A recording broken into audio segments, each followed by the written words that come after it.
जब आपके पास आपके दोनों छोटे पुत्रों के दर्दनाक ढंग से मारे जाने की खबर आई तो उस समय इतनी बात जरूर कही कि अब मुगलों की जड़ उखड़ गई है, क्योंकि इससे ज्यादा जुल्म और कोई नहीं हो सकता।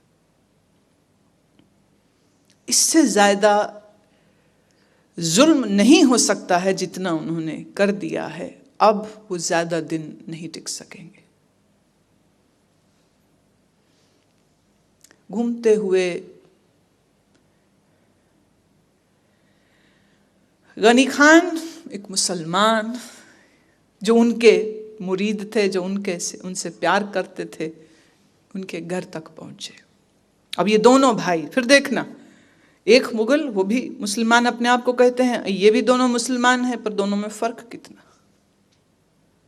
दोनों ने कहा समय तो भयंकर है, आपकी तलाश सब जगह है, ऐसे स्वरूप में रहोगे तो पहचाने जाओगे। बोले क्या करें? कहते एक काम करिए, आप उच्च के पीर का बेस बना लीजिए।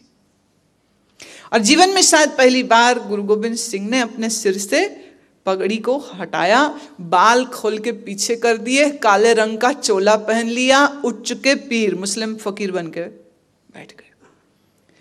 पलंग में उनको बैठाया और ये दोनों भाइयों ने पलंग को कंधों पे उठाया और बोले अब जिधर आपको जाना है हमें बताइए, कहां जाना, वहीं ले चलते। बीच रास्ते में कहते मुगल सेना के लोगों ने रोक लिया, कौन है ये? बोले हमारे पीर साहब हैं। तो बोले ये खुद क्यों नहीं बोलते? बोले चिल्ला काट रहे हैं इसलिए मौन है। बोले हमारे साथ रोटी खाओ। बोले रोजा रखा हुआ। इन दोनों मुसलमान भाइयों ने गुरु गोविंद सिंह को सुरक्षित पहुंचाया।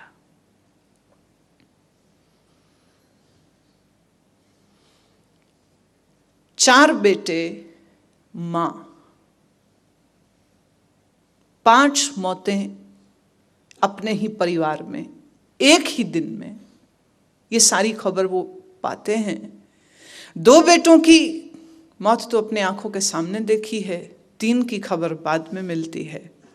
किला छूटा, धनधान्य सिक्की सेव की छूटी, सो अलग से। अब नए सिरे से सब कुछ फिर बनाना होगा, फिर से सब कुछ,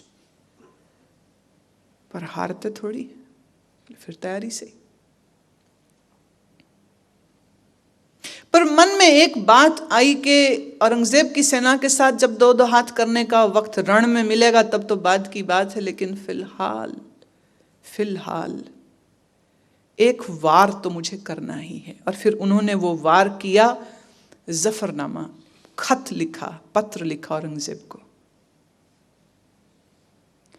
अगर आप उस खत को पढ़ें, जफरनामे को पढ़ें, तो शुरू के कुछ पंक्तियां जो हैं वो तो परमात्मा की स्तुति में, माने अपने दुश्मन को चिट्ठी लिख रहे हैं और ज्ञान उपदेश दे रहे हैं उसको, सत्संग सुना रहे हैं, सत्संग लिखा, परमात्मा की स्तुति लिखी। और फिर उसके बाद लिखा कि तुमने कुरान शरीफ का हवाला और बहाना बना करके मासूम लोगों को मारा है। औरंगजेब तो सच्चा मुसलमान नहीं है। अगर तू ये सोचता है कि इस सारे जुल्म को तू अल्लाह की जात के साथ जोड़ देगा और तुझे जन्नत नसीब होगी, तो मैं कह दूं कि खुदा ने तेरे लिए वो जन्नत के दरवाजे बहुत पहले से बंद कर दिए। जो खुदाई जात का नाम लेकर के मासूमों के ऊपर जुल्म करता है, हजारों मासूम इंसानों का लहू तेरे हाथों पे है, तब वही हाथ से जो तू दुआ करेगा, वो लहू लुहान हाथ तो खुद अपने रब को दिखाता है कि देख मैं इतना बड़ा हत्यारा हूं। कहते हैं कि इस खत को पढ़ने के बाद औरंगजेब मॉरली टूट गया था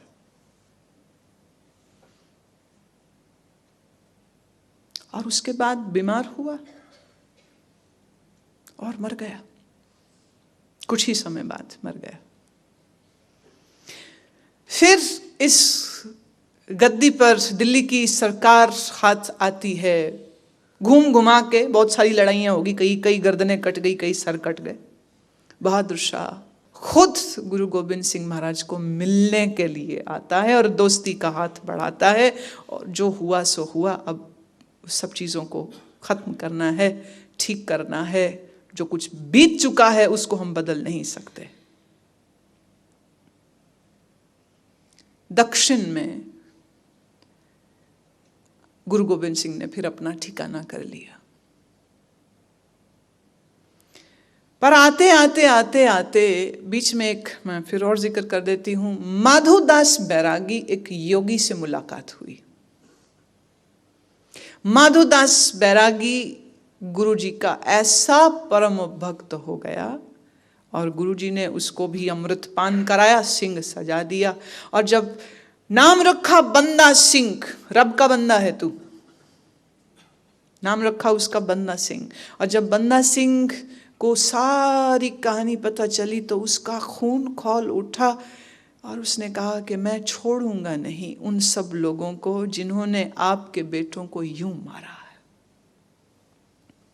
मैं सरहंद की ईंट से ईंट बजा दूंगा। गुरु उसको आदेश देंगे कि ठीक है, तू सेना इकट्ठी कर और जो तूने करना है सिखों को फिर वापस, सिंहों को फिर वापस जोड़ने का काम कर। और खुद चले गए नांदेड़। फिर यहीं ठिकाना किया। फिर दरिया का किनारा, ख्याल करना, पौंटा साहब में रहे दरिया किनारे, यहां आकर के फिर दरिया किनारे, फिर वहां बैठ गए। सुंदर रमणीक स्थान है। और इसी स्थान पर रहते हुए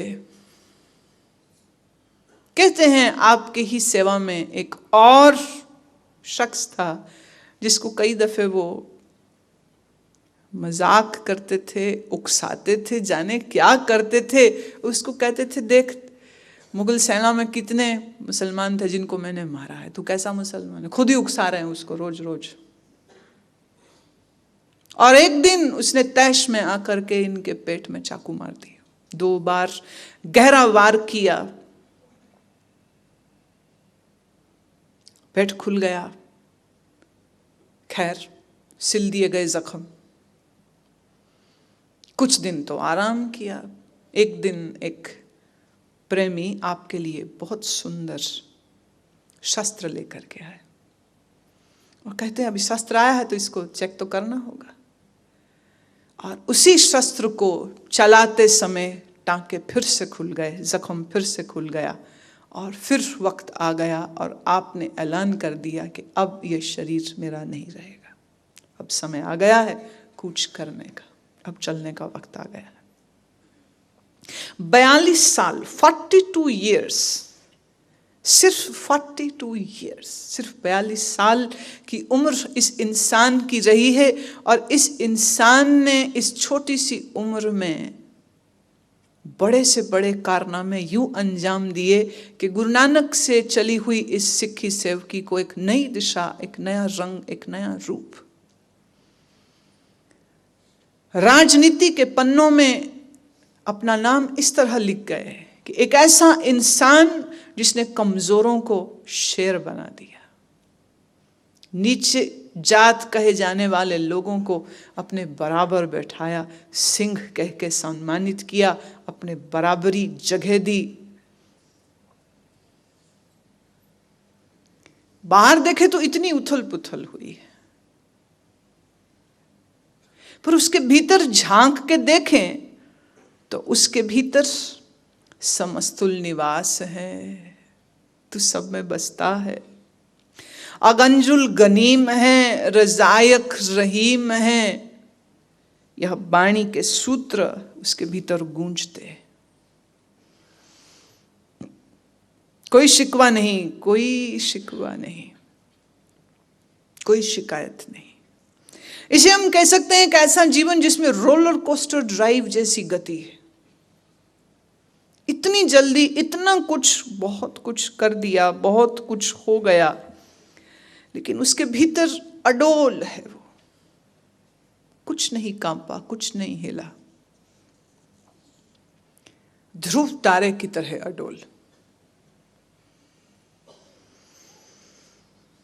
हम लोगों को आवश्यकता है ये समझने की कि जब तुम्हारे जीवन में कोई दुख आए तो उस समय याद करना तुम लोगों को जरूरी हो जाएगा गुरु गोविंद सिंह के जीवन को, कि जिसके जीवन में इतना कुछ हुआ पर फिर भी उसके लबों पर कोई शिकवा, कोई शिकायत नहीं थी। और तुम्हें जरा सा कोई दुख आ जाए तो तुम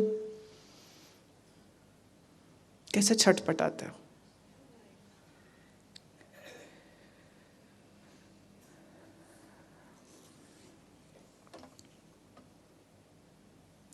कि सरबुल गवन है, हमेशुल रवन है, तमामुल तमीज हैं, समस्तुल अजीज हैं। गवन, गवन मतलब गमन करना, चलना। तू सब जगह चल के जाता भी है पर सब जगह पहले से मौजूद ही है, इसलिए हम यह भी कह सकते हैं कि तेरी पहुंच सब जगह पे है। हमेशुल रवन है, रवानगी में, रमन में है, रमन में है। तमामुल तमीज है, तमामुल तमाम सब, तमीज। अब यहाँ तमीज एटिकेट वाला तमीज नहीं है, यहाँ तमीज, तमामुल तमीज में, तमीज शब्द का यहाँ अर्थ है पहचान। तो सबके भीतर रहता है और सबकी पहचान रखता है। समस्तुल अजीज हैं और तुझे सब प्यारे हैं, तेरा कोई वैरी नहीं। परमम परम ईश हैं, समस्तुल अदीश हैं। तो सबका ईश्वर, समस्तुल सबका, परम परम परे परे, जिसका स्वरूप परे, महान, परम है, श्रेष्ठ है। अदेशुल अलेख हैं, अदेशुल देश रहित है तू, कोई देश तेरा नहीं। अलेख हमेशा ही तू अपने आप में समाया है और तेरे बारे में कुछ लिखा नहीं जा सकता। और हमेशुल अभेक है और तू हमेशा ही भेष रहित होता है। जमीनुल जमा है, अमीकुल ईमा है। इस जमीन पर, इस धरती पर, जमा आसमान, जमीनुल जमा है। इस जमीन पर भी तू और आसमान पर भी तू ही मौजूद है। अमीकुल ईमा है, ईमा इशारा, अमीकुल तेरा ही इशारा। कैसा इशारा? अमीक शब्द पहले भी आया है और अगर तुमको याद हो तो अमीक शब्द का अर्थ है गहरा, गहरा। तेरे इशारे बड़े गहरे हैं। करीमुल कमाल है कि जुर्रत जमाल है, कर्म करता है और कमाल का कर्म करता है।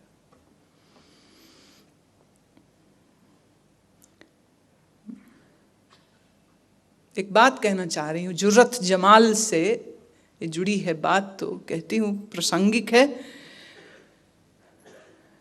प्रासंगिक है। और फिर कविश्वरों की ये भावनात्मक कल्पना है।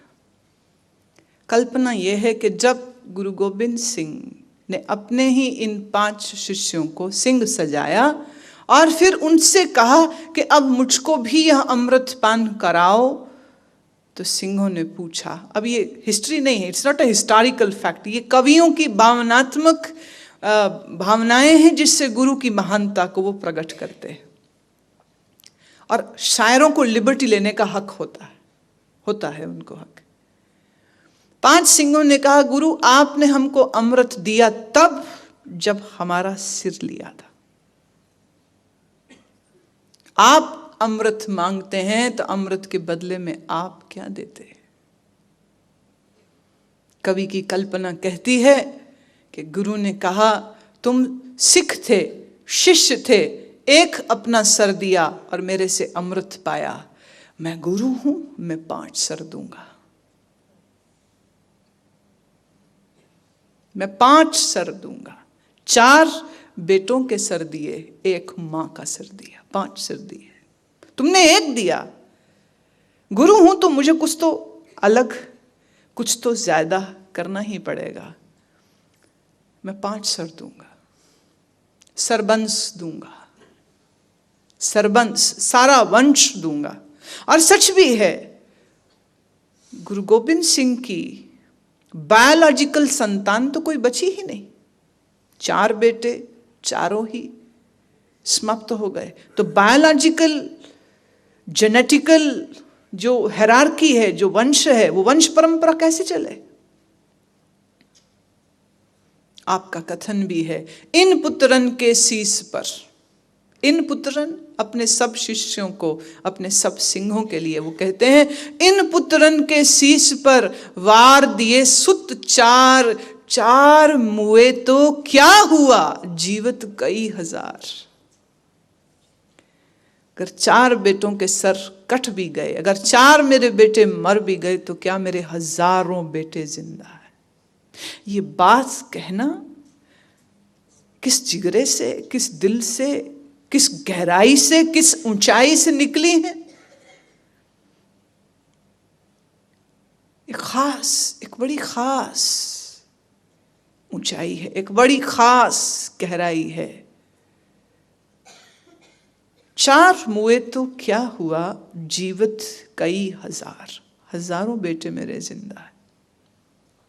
और इन हजारों की खातिर मेरे ये 4 पुत्र, जैविक पुत्र, बायोलॉजिकल सन्स, अगर मर भी जाते हैं तो कोई अफसोस नहीं है। जुर्रत इसको कहते हैं कि जुर्रत जमाल है। ये परब्रह्म की प्रशंसा, उपमा, स्तुति है कि प्रभु तेरा जमाल, तेरी शक्ति, तेरी जुर्रत बहुत बड़ी है। और देखो तो गुरु गोविंद सिंह की अपनी जुर्रत क्या कम है किसी से? कोई कम नहीं, कहीं से भी कम नहीं है। कि अचलम प्रकाश हैं, कि अमितो सुबास हैं, कि अजब स्वरूप हैं, कि अमितो विभूति हैं। अचलम अचल सदा रहता है, अमित अमिटने वाला, अमिटने वाला, जिसकी गिनती नहीं हो सकती। तेरा स्वरूप अजब है, तेरी विभूति, तेरा स्वरूप आश्चर्यजनक है, आश्चर्यजनक है। कि अमितो पसा है, कि आत्म प्रभा है, कि अचलम अनंग है, कि अमितो अभंग है। प्रभु तेरा स्वरूप कैसा, अमित, गिनने में नहीं आता। तेरी प्रभा, प्रभा मतलब प्रकाश, प्रभा मतलब रोशनी, उजियारा। तेरी रोशनी अमित है, कभी मिटती नहीं है, कभी खत्म नहीं हो सकती है। अमितो पसा है, पसा, पसा मतलब पसारा, पसारा मतलब मौजूदगी, प्रेजेंस। तेरी प्रेजेंस सब जगह है और सूर्य के भांति चमचमाता हुआ है। कि अचलम अनंग है, अचल है और अनंग है। अनंग अंग रहित, अचल चैतन्य स्वरूप, जो सदा अपने आप में टिका है, जो अपने स्वरूप में स्थित, अचल। अमितो अभंग है, सदा तू नाश रहित है परमात्मा।